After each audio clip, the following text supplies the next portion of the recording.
केंद्र सरकारने बोलावली सर्वपक्षीय बैठक। सर्वपक्षीय बैठकीसाठी आता नेते हजर होत आहेत।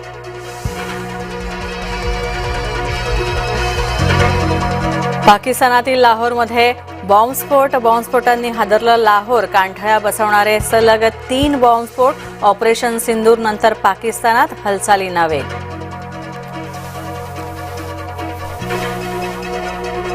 राज ठाकरेंनी घेतली फडणवीसांची भेट। वर्षा निवासस्थानी मुख्यमंत्र्यांच्या भेटीचं कारण गुलदस्त्यात।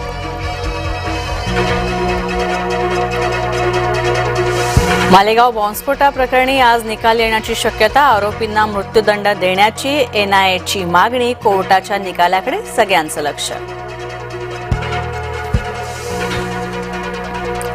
अवकाळी पावसाचा अलिबाग बोट सेवेलाही फटका। अलिबाग ते मांडवा बोट सेवा ठप्प।